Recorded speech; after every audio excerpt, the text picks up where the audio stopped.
Okay, got it. Okay, good evening, everyone. It's nice to be back. Before we even get going, I want to thank everyone. Uh, that was very nice and very sweet of everybody to send this gift that I got yesterday from Gail. So thank you very, very much. And someone had the nice idea of sending chocolates too. That was very very sweet. Uh, so thank you very, very much. My real reward is just getting together with all of you. But thank you for that kind thought as well. Uh, I want to mention this now, and hopefully I'll remember to say it at the end. We're going to miss, unfortunately, the next 2 weeks. Next Monday night is Yom Ha'atzmaut, and most of us are busy and running around.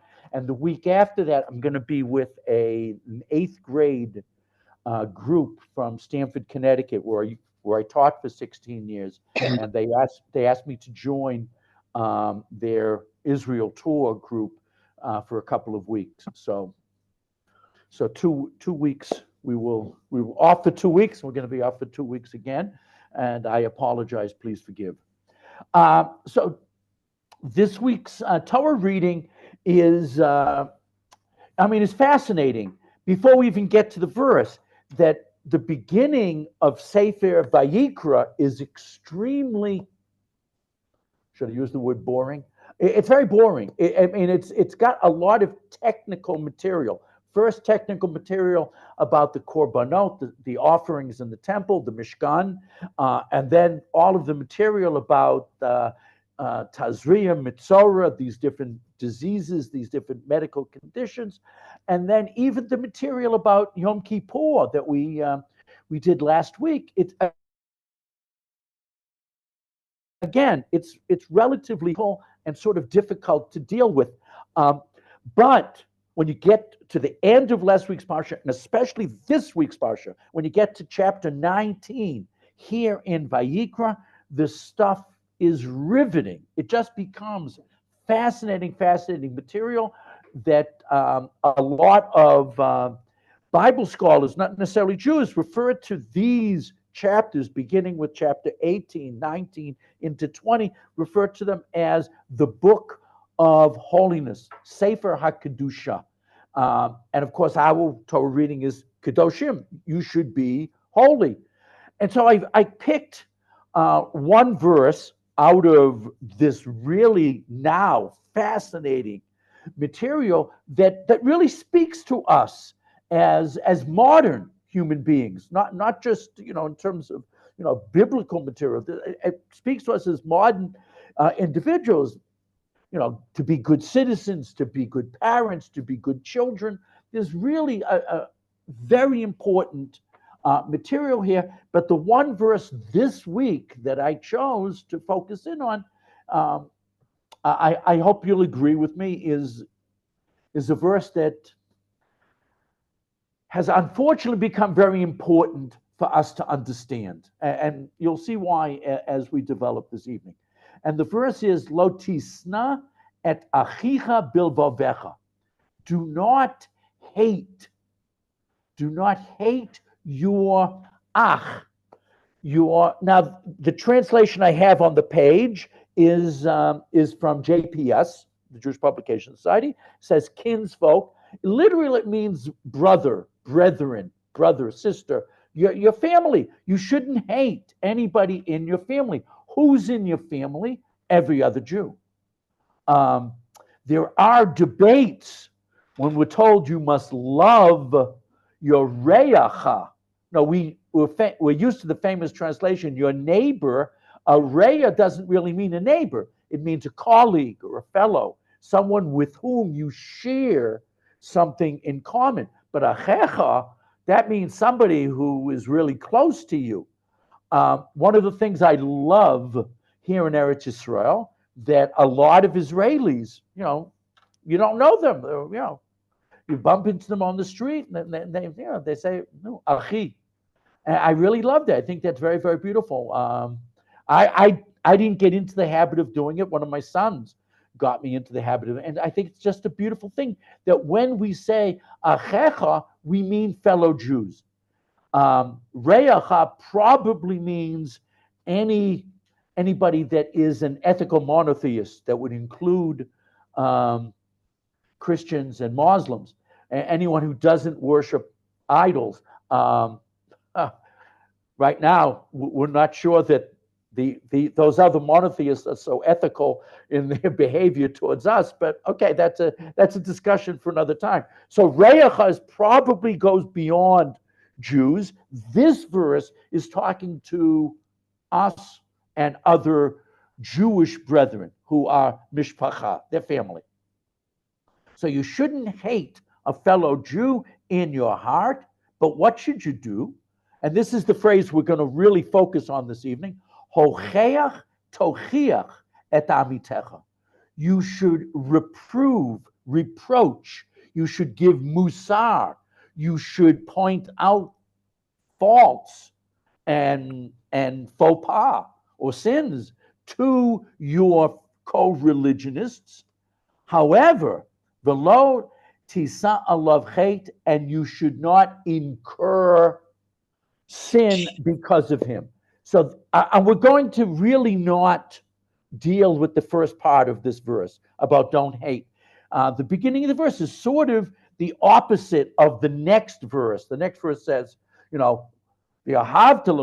should love. So this one starts off with don't hate, and the next one starts off with love these people. But we're not going to focus on that. We're more going to focus on this idea of tochacha. You shall surely rebuke. And the most famous approach to understanding this, as you're going to see, I have to watch the time. The next 20 minutes or so, we're going to give one interpretation of this phrase, and it's going to totally switch. At about 8 o'clock, we're going to flip the script and give a totally different approach to understanding this phrase.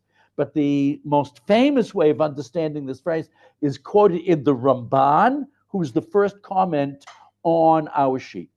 Thou shalt surely rebuke thy neighbor. Okay?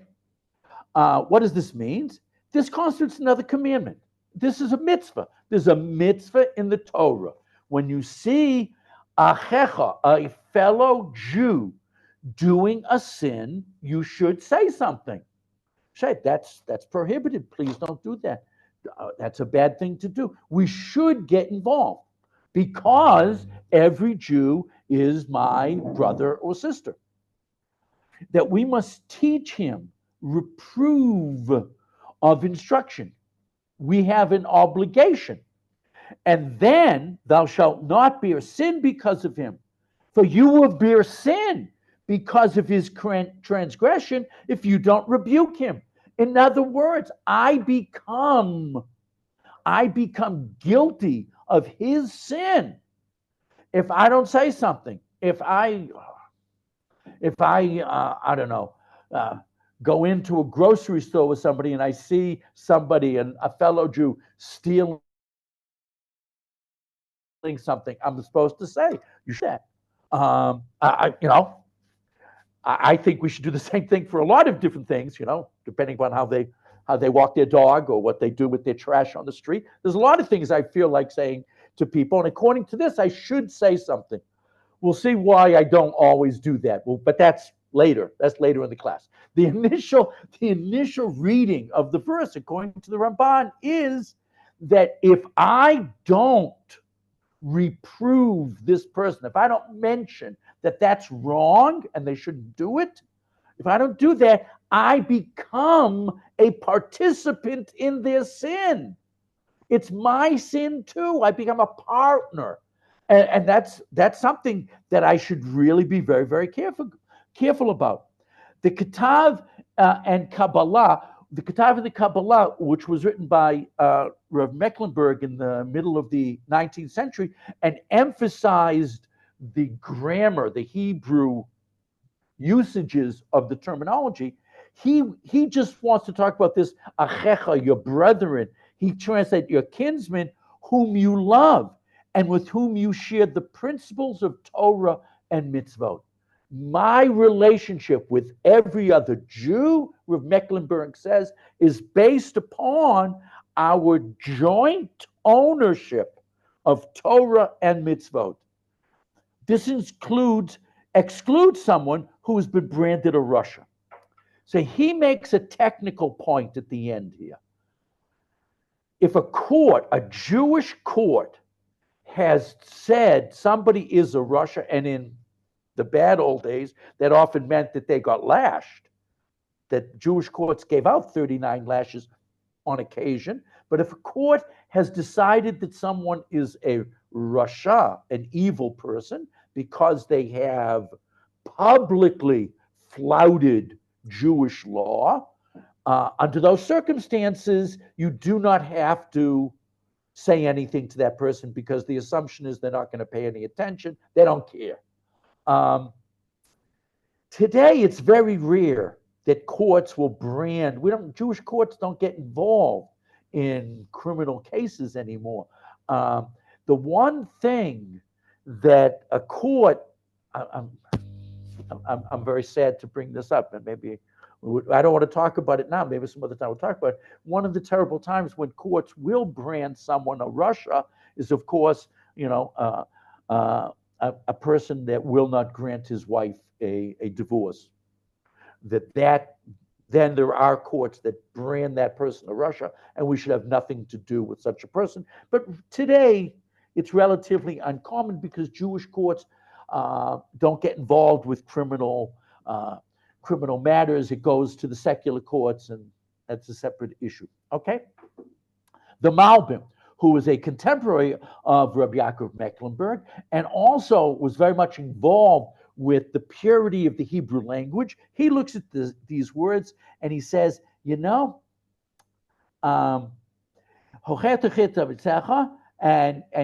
because we're going to say in the next verse that because you should lo tisna. I'm sorry, at the beginning of the verse, not the next, but the beginning, he said, don't hate.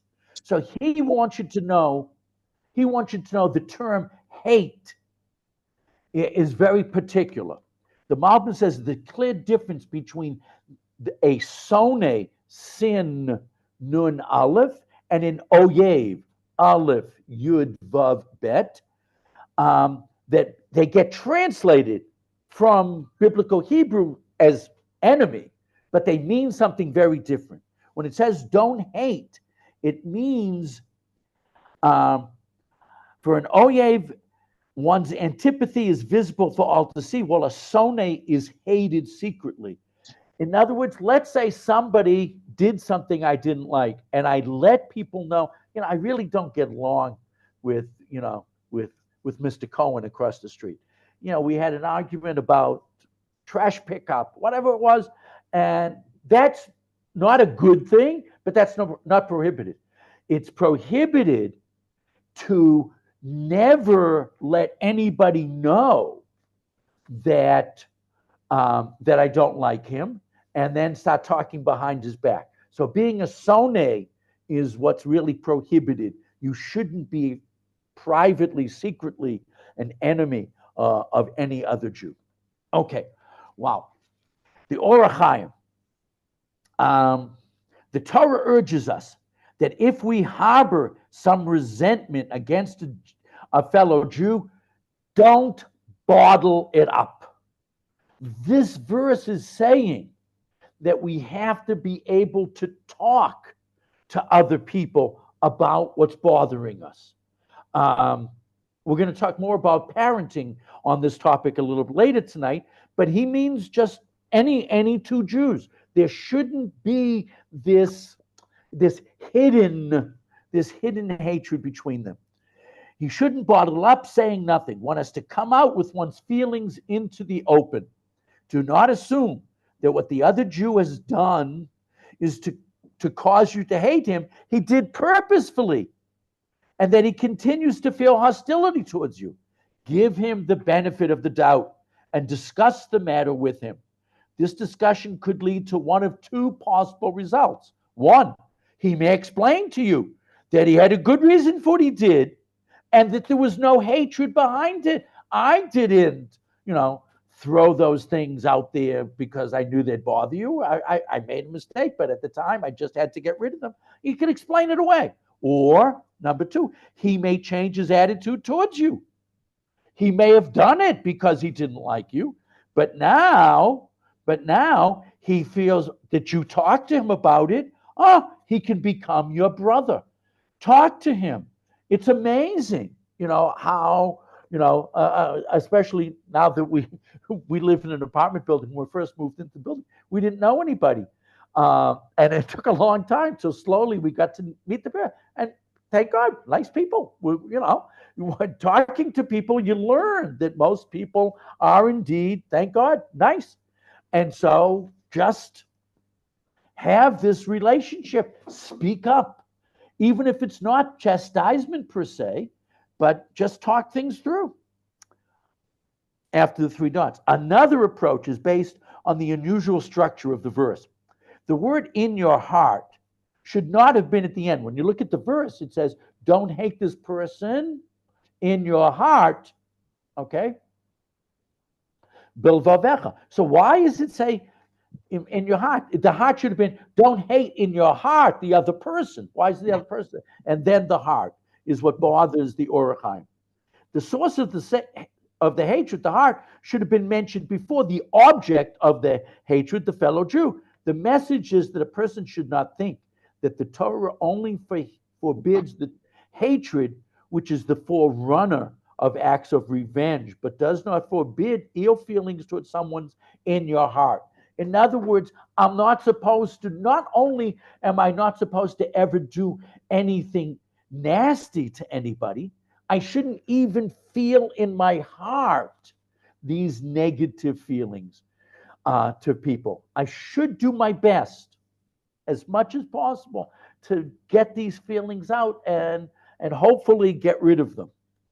And then one last point that the Orach Chaim mentions, which I think is fascinating and I think should be a topic perhaps for another class, but I'm just going to mention it.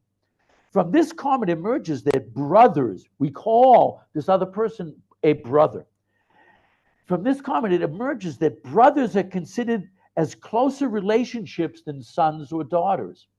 I'm not sure that that's true, but I'm going to make a comment on this in a second. As we know from Shir Shirim Rabbah, that God first calls Israel my daughter, whereas eventually he refers to Israel as Achoti, my sister. And that's a higher form of endearment. In modern psychology, the major difficult relationship is parent-child, child-parent. You can talk about, Oedipus, you can talk, that's modern child. They first want to know about your relationship with parent. When you read Sefer Breshit, the primary relationships we're talking about are sibling rivalries, starting with Cain and Abel, and then Yaakov and Esav, and of course the 12 sons of Yaakov. The major conflict in the book of Breshit has nothing to do with parents and children. It has to do with siblings. And it's just a fascinating idea in Judaism that we view that relationship as primary in terms of forming our own personality. Okay.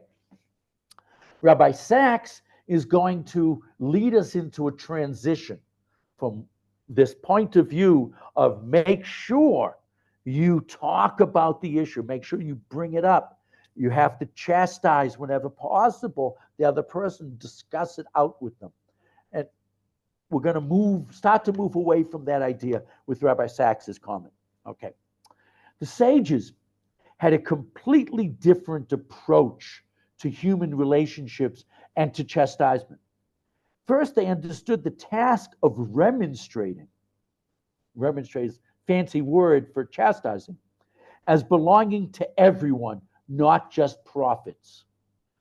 And in other words, that it's not only the job of a prophet or a rabbi or a communal leader to let people know if they're doing something wrong. Everybody should be able to mention to their friend, neighbor, co-religionists that they've done something that disappoints them. This is how they understood: you shall surely rebuke your neighbor, so you will not share in his guilt. That's what we've been saying until now.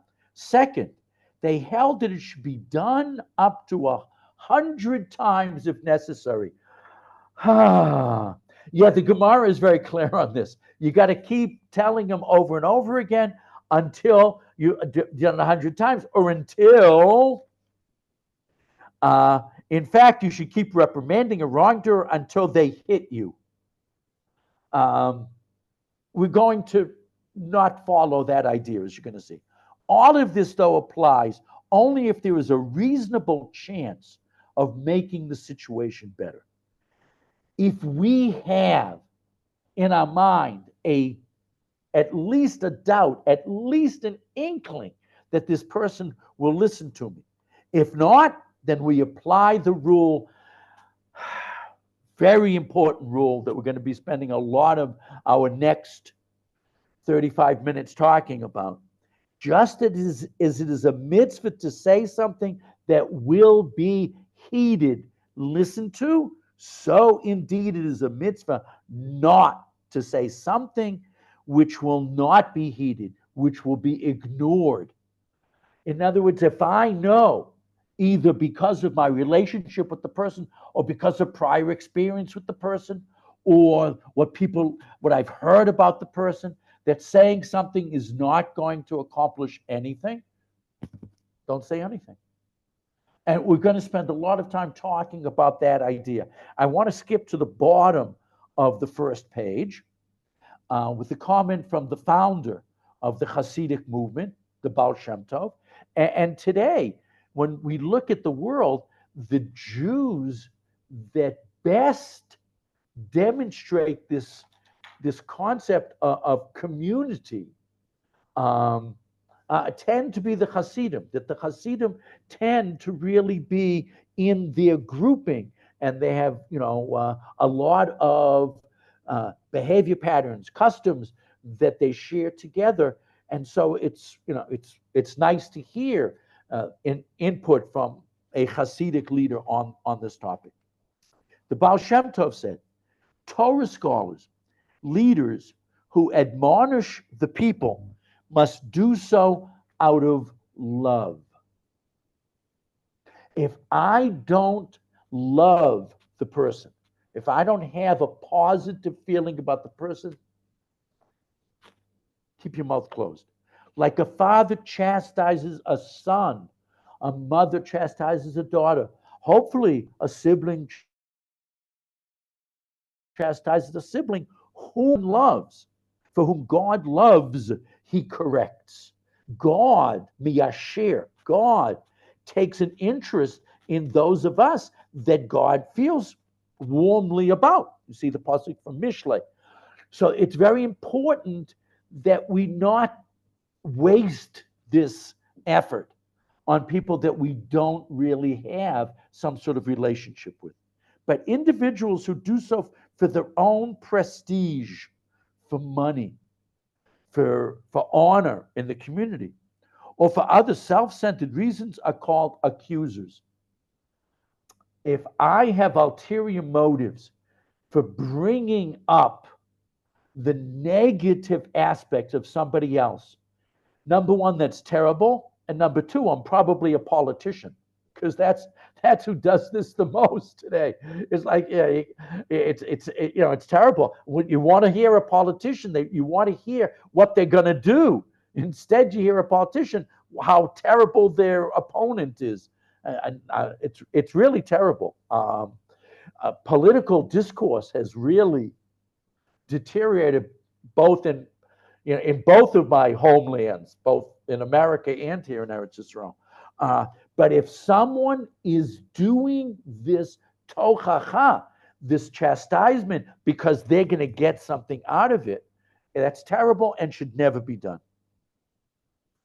For they arouse the great accuser. The great accuser, of course, is a reference to the devil. In other words, the Satan becomes involved, and you pay for having done that. For accusing others unjustly, the accuser comes after me. Okay? With the tears they cause, and they cause strife between Israel and God. Furthermore, they humiliate others. And here is perhaps the most important point that I'm going to raise this evening. It's not going to be the final point. There was another idea I want to share that I think is very important, but I think this idea may be the most important.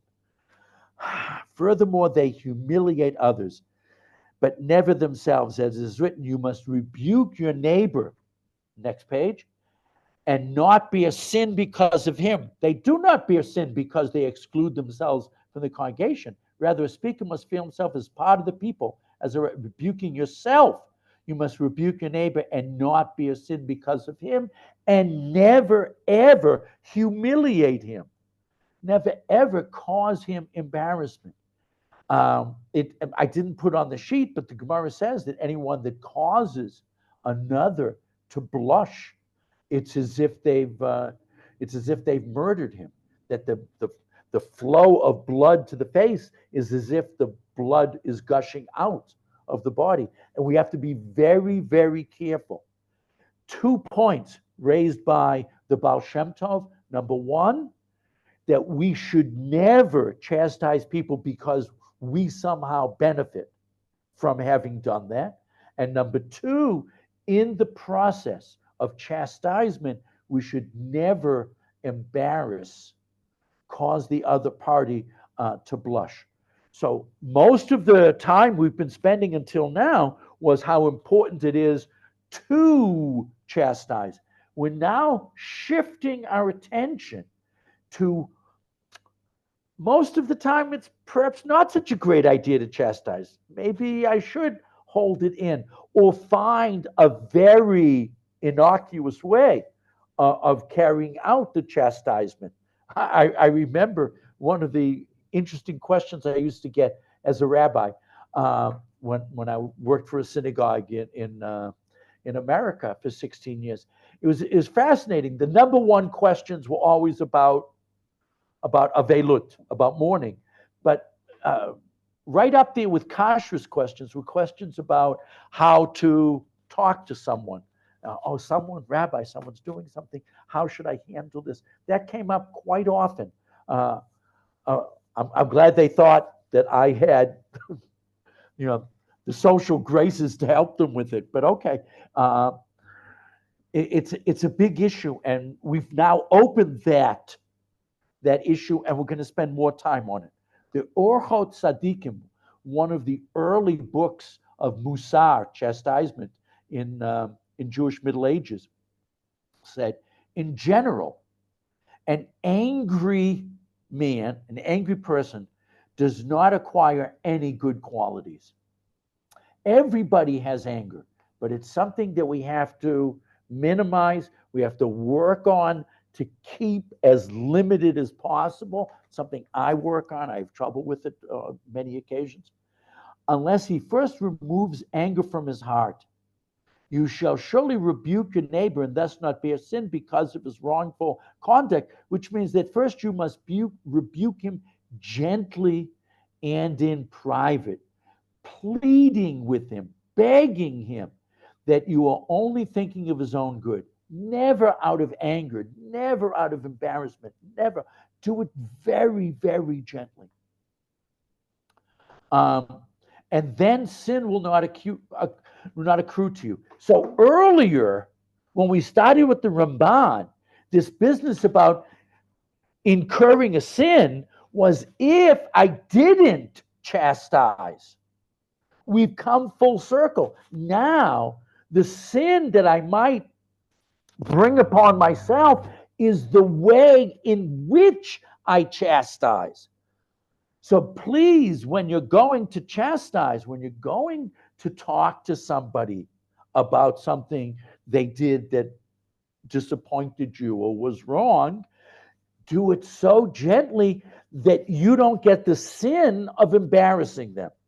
So we've changed totally our interpretation of the last phrase in the verse about not embarrassing yourself, not embarrassing the other person. Sorry.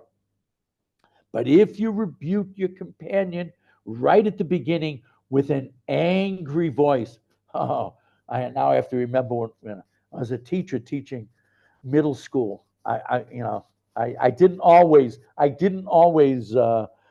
hide my anger well enough. There were times, kids can sometimes get to us, and there were a number of times that I had to publicly, if I had got angry at a child in front of the class, I made it a point to make sure that I apologized the next day, also in front of the class.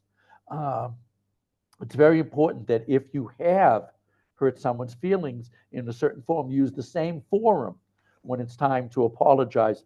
And sadly, I had to do that a number of occasions.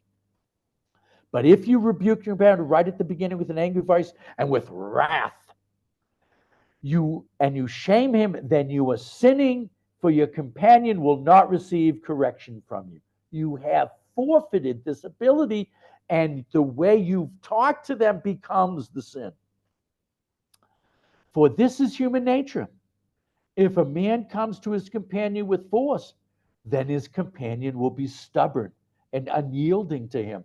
It's just human nature. If I push hard, they push back. Be gentle. Be gentle. Excuse me. And will not listen. Concerning this, the wise man said in Kohelet. Of course, the wise man in Kohelet is King Solomon, Shlomo HaMelech. The words of the wise are heard gently or softly. That is to say, the wise man speaks gently, softly.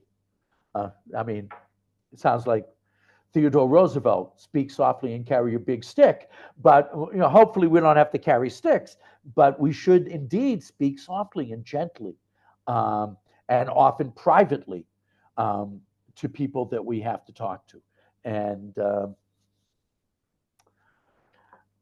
very important, very important. Okay, we're moving in a minute to a new phase of this issue. The Shla, that's the Shlei Luchot HaBrit, that's Rabbi Yeshayahu Horowitz.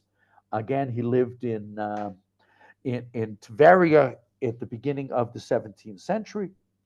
The commandment to reprove, chastise, correct fellow Jews when they do wrong is based simply on the principle that we are all responsible for one another. Kol Yisrael arevim zeh bazeh. Every Jew is a guarantor for every other Jew. We care. We care for each other, and we are connected to each other. Since we share in the penalty of sins committed by other Jews, we certainly have the right and the duty to call them to order when they act in a way that is liable to bring punishment on our heads, on all of our heads. Now, he's writing this in a period when Jewish communities often would be blamed by Gentile communities, for group behavior, and there would be group punishments. Rabbi Horowitz originally lived in Poland in a ghetto, and then moved eventually as an adult to Tiberias, where again it was a nice Jewish community, but it was in a town that was mostly Arab, even though the ruler of the city was Jewish, a woman, Doña Grazia. But the city itself, the whole Jewish community, would pay for negative behavior of other people in the community.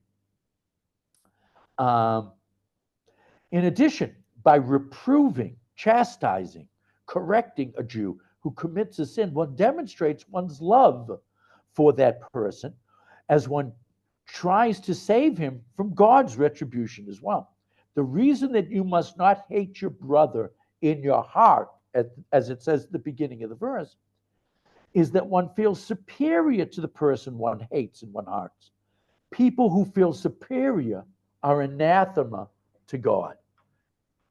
And if I feel superior, that's when I have trouble talking gently and kindly and sweetly to other people, because I think I'm better. So I have to be so careful, and the care has to always remind myself we're all the same. We're all in this together. Why should I ever feel that I'm superior to anybody else? Um, it used to bother me to a certain extent that some congregants, some neighbors in America would say, "Oh, but you're the rabbi," and I'd say, "No, we're all in this together." The fact that I'm a rabbi theoretically means I know more of the information, but doesn't mean I'm any better than anybody else. We have to really feel that we're, whatever the situation might be, and especially when we look at the news nowadays and difficulties going on in Chutz La'aretz, France, England, America, um, the communities really have to feel that whatever happens to one member of the community is happening to the entire community. And I hope that the present adversity is bringing communities in Chutz La'aretz closer together. I'm now going to do the Chazon Ish. Now, the Chazon Ish was Rabbi Yeshayahu Karelitz, and he has a reputation, especially in the non-Haredi world, as being very tough, very harsh, and that's not true. I'm not. I think that a lot of his followers have pushed agendas that were dear to him, and they do it in a way that people get this impression that he was, a tough character, but he really wasn't. It was a very sweet individual who was very much devoted to Torah Judaism, and also, by the way, never accepted charity money. He refused to take a penny of charity money. He supported himself as a young man as a tailor, and then later in life, he lived off the sales of his books. Once he moved to Bnei Brak and became a well-known Torah scholar, people bought his books, and that's how he supported himself. He never took charity funds or government funds to support himself. He believed very strongly that that's prohibited, based on the Rambam. So he's someone who you say the name, and a lot of people in the modern Orthodox community don't want to hear it, but he was terrific, and I hope you'll appreciate his comment here. The casting of an apikoros into a pit, which is a Gemara. Gemara says you can just push. If a guy's a heretic, an apikoros, you can just push him and hurt him and do bad things to him. He said that law, that only applies when God's providence is manifest, when there are prophets around. You can't do it in regular society when we don't have the word of God from the mouths of prophets in our midst. At that time, destruction of the wicked served as a fence for the world, for all knew that leading the nation astray brought calamity into the world and brought down the Jewish nation in Israel. But in a time of concealment like today, when nobody, there are no prophets, there are no visible miracles on a regular basis, when faith is gone from the common people, the act of casting into a pit, of pushing somebody, neglecting somebody, does not repair the breach. We don't do it, but rather it adds to it. Us getting up and accusing others of terrible behavior publicly is a terrible idea today, because we just don't have that kind of Jewish community. So, rabbis shouldn't get up and just castigate whole swaths of the Jewish community. It's a terrible thing to do. And once in a while, we hear rabbis do it. I just feel sick. In that it appears to them that an act of destructive and violence, God forbid. And since its entire purpose of chastising, of publicly accusing people, is for the purpose to repair, to make things better, the law does not apply when it does not lead to repair of the community. Rabbis, leaders should not be getting up and accusing others of terrible behavior publicly or harming them in any way. It falls upon us to bring them back with chains of love and to stand them in a ray of light as much as we can. If we, and I'm speaking for the entire community, how much more so for the rabbinic authorities, if the rabbis think that a person or a segment of society is doing something wrong, that their job is to embrace them and to try to have a positive impact on them. It bothers me so much when I hear rabbis in official positions saying really nasty things about either individuals or segments of our society. And the Chazon Ish says they don't have the right to do that. The people are supposed to be embracing each other, especially the rabbinic leadership. As Rabbi Akiva said, I doubt if there is anyone in this generation who is capable of giving reproof. I don't think anybody today, Rabbi Akiva said this in about the year 135 of the Common Era, 1800 years ago. How much more so it's true today. We don't have any Rabbi Akivas or Rabbi Shimon Bar Yochai's, Rabbi Yochanan or Rabbi Gamliel. We don't have these people anymore. So no rabbi should be getting up and doing anything other than embracing everyone in the community. And if Rabbi Akiva said this in his era, then it is all the more so now in this current era. Now, I don't know exactly when the Chazon Ish said this, but the Chazon Ish died in 1954. So it was at it was 2 generations ago. And things haven't gotten better in the last 2 generations. Okay. Rev Meidan. Now, Rabbi Yaakov Meidan is one of the Rosh Yeshivas in Yeshivat Har Etzion, and Baruch Hashem, I know him personally. We served in the army together. He taught my daughter. He's a wonderful man, and he makes a point again that seems like the Chazon Ish goes against the verse. He says, keeping silent. That's wonderful. Silence is golden. That we should really be talking less. Silence is of the utmost importance in raising children. Now, who are the people that I feel I have the right to chastise? My children. I'm responsible for them. Now, as a teacher and a rabbi, I also have students that theoretically I should feel this way about, but definitely my children. It is easy to talk, to argue, to reproach. According to the simple understanding, rebuking children is not part of the mitzvah of giving rebuke. When we say here, reprove people, rebuke people, tell people when they're doing something, it doesn't include your children in this mitzvah. Why not? But rather part of the mitzvah of chinuch, of education. When I chastise my children, it's not necessarily this mitzvah. Unless the child has become independent and is on their own, then theoretically it becomes this mitzvah. But normally when my kids are still at my table and until they're grown and on their own, it's part of my obligation of chinuch, to educate them. And in raising children, there's often silence that is needed. Silence does indeed require great strength. Now, my father, Oliver Shalom, had a very fascinating silence that he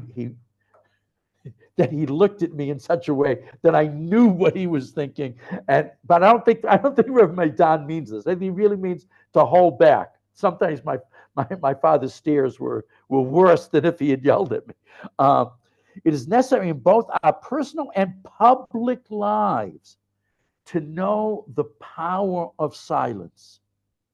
Yaakov merited that his bed remained whole precisely because he was capable of accepting his children despite their sins. The question is asked all the time, how come Yaakov didn't say anything when the brothers were was so tough on Yosef. It says, V'Yaakov shamar et hadavar. He just paid attention, but he didn't say anything. And when he was clearly very angry at Reuven and Shimon for massacring the community of Hebron, didn't say a word. And he does give them a rebuke on his deathbed, but at the moment, he held back. Sometimes silence is the greatest way of dealing with issues. And we have to know what to say and when to say it.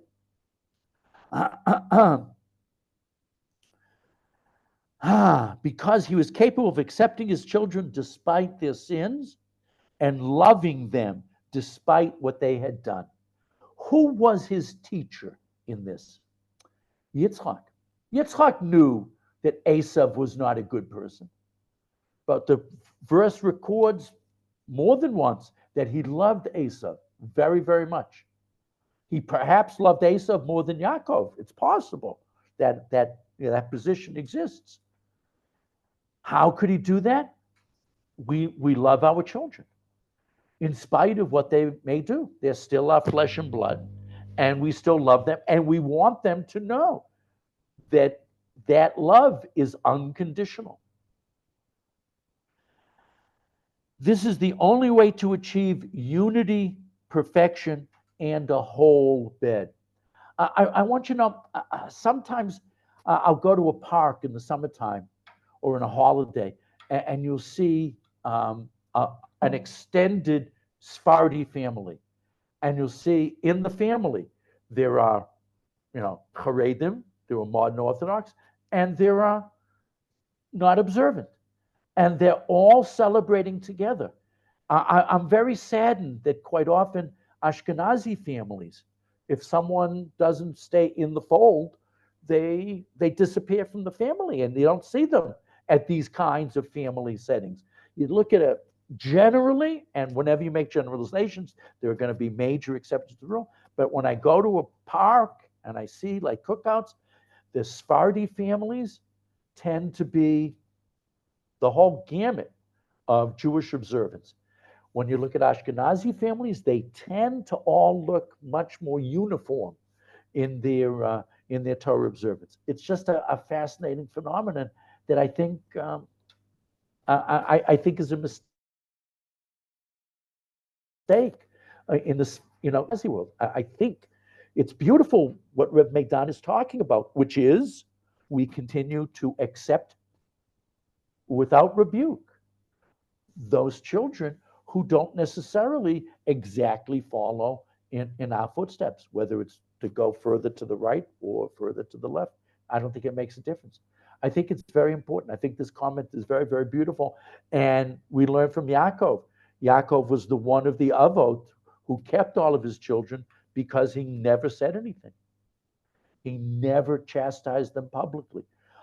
He eventually let them know how he felt, and they often knew what he felt. And we know Yosef asked him what he felt, but he didn't make a point of publicly chastising anybody. Oh, I hope I left myself enough time. Rabbi Jonathan Zarek, and I don't know who he is. So I apologize, but I saw this comment, and I hope I left myself enough time to talk about it. We have people who think that when they block traffic on the Ayalon Expressway or in Paris Square in Yerushalayim, and they hold up a sign, politician X or politician Y is doing the wrong thing, they think that they're fulfilling this mitzvah. There are people that feel that they should go to hafganot, to these demonstrations, even on Shabbos, because they're fulfilling the mitzvah of hocheach tochiach. It's really amazing. And listen to what two different rabbis are going to talk about this. The first, I don't know who he is, to tell you the second rabbi in a minute. Social media has created a culture which encourages shaming people for indiscretions, real or imagined. out of all proportion to the gravity of the crime. I mean, people get called on Facebook or X, whatever, whatever, these different things. I'm only on WhatsApp. That's the only thing I'm ever on. But, that they think that they can say anything about anybody. It's really unbelievable. And the consequences are grave. People's reputations can be destroyed. It is undeniable that Chazal understood that public humiliation is one of the worst things a person could endure. And the one who would subject others to this is cruel and evil, whether it's by saying something or holding up a sign or putting it online. Verboten, don't do it. Their intuition resonates powerfully excuse me, in our modern world of social media. And it guides us to use the potentially powerful tool of shaming with a tremendous amount of care. If one miscalculates and uses this weapon when unnecessary or unwarranted, the consequences may be dire. Thus, our sages of blessed memory said, just like it is a mitzvah to say what will be heeded, so too it is a mitzvah to not say that which will not be heeded or listened to. People think that their mitzvah of Hochea Tochir Tamitecha extends to the internet and to public fora all over the place, and it's just not true. And I would extend this even to newspaper writers. They should be extremely careful in how they comment on the behavior of others. Politicians, I mean, Baruch Hashem here in America hasn't gotten bad as it is in America. I hope it never will. But it's terrible the way political leaders who are supposed to be role models for us, the way they talk about each other, it's terrible. I mean, we should only vote for people who have high moral character. I like to quote from Senator Joe Lieberman, Oliver Shalom, who was a neighbor in Stamford, Connecticut for a number of years. And I asked him why he was Democrat and he was going to support Senator McCain, who was a Republican in 2008. And I asked him why. And he said, because he's known him for a long time. And the most important issue when you vote for president of the United States is character. And he is a person of high moral character. And I think that this is something that we should be looking for in our politicians. The politician who gets up and says terrible things, I think we shouldn't vote for such a person ever. I think we have to be very careful about these things. And the last sock it's back on the front page, and it says gray matter. Gray matter is written by a very nice rabbi from Teaneck, New Jersey, named Rabbi Chaim Jachter in English, and this is 4 or 5 volumes of halachic musings on modern issues. And he quotes a Sephardi Rav Malka, notes that the purpose of demonstrations in Israel, hafganot, in Israel today, is to fulfill the mitzvah of offering words of reproof, tochacha. Interesting. Someone just commenting that there's a rise of teen suicides, and one of the reasons given is the shame that they receive in social media. Good comment, and wow, sad, but true. And says a lot of people feel that when they go to, they hold up a sign, X must go, or X, is doing terrible things as president or governor or member of Knesset, that they think that they're fulfilling the mitzvah of tochacha. to one who sins, and that the parameters of this mitzvah must be explored to arrive at a proper decision regarding public process. Rav Malka notes 3 points in the Ramah and Biur Halacha that he sees as rejecting such demonstrations in Israel today, since they most likely will have little effect and serve only to heighten tensions between religious and observant and religious and non-observant Jews in the country. And we have to be very, very careful that if I go to something wearing a kippah, or I go to something in America, wearing a Jewish star, or I have to view that what I'm holding on a sign or what I'm screaming is something that is going to be associated with every other Jew.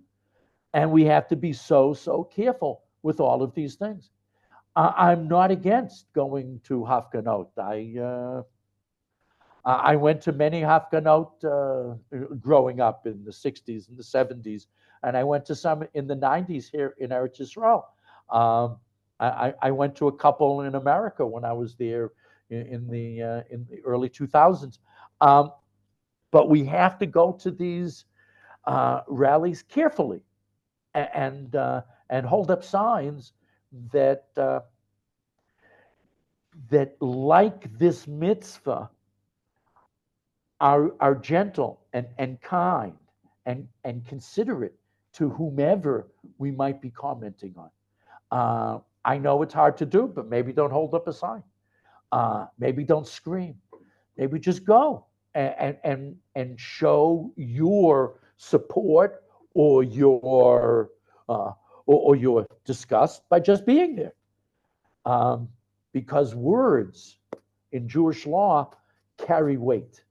And when we use them well, wow, great things can happen. But when we use them badly, terrible things can happen as well.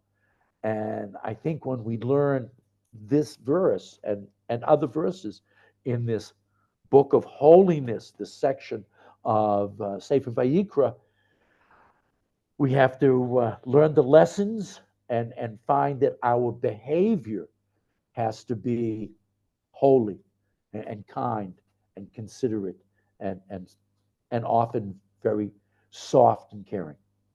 So I thank everyone for coming this evening. And when we read these sections, it should really positively affect our behavior.